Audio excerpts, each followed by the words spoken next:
Friends, colleagues, the COVID pandemic has been unprecedented. It's stopped the world in its track, it's changed our lives, it's taken away numerous lives.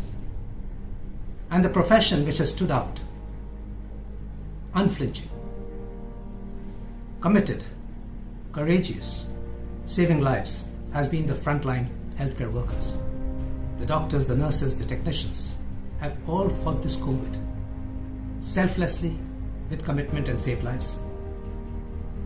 I know of numerous instances where doctors have given up their lives and got infected because urgency demanded that they, even without their PPEs, go and do cardiopulmonary resuscitation, intubate the patient, and save his life, even though they got infected themselves.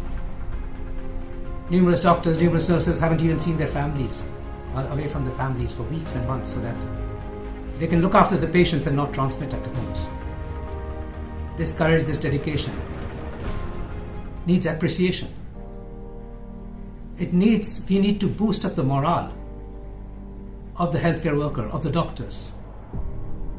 The morale of the doctors over this 1.5 years and their commitment is the single most important infrastructural resource that we have in this country to continue to fight COVID. And yet, we see numerous instances of violence against doctors, of violence against the same people who are dedicating their lives and sacrificing their lives to save others' lives.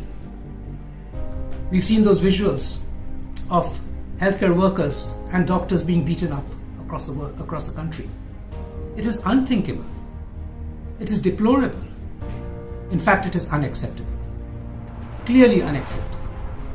Many of those visuals are so harsh that even the most stone-hearted person shuts off those video recordings to say, I can't see this anymore.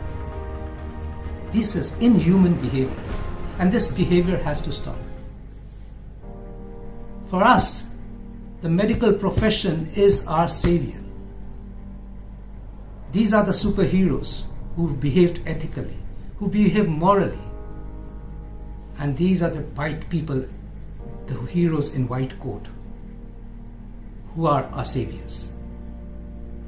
At the end of the day, we can't be applauding them and beating drums and beating gongs on one day, appreciating their sacrifices, and on another day use the same sticks to beat them up.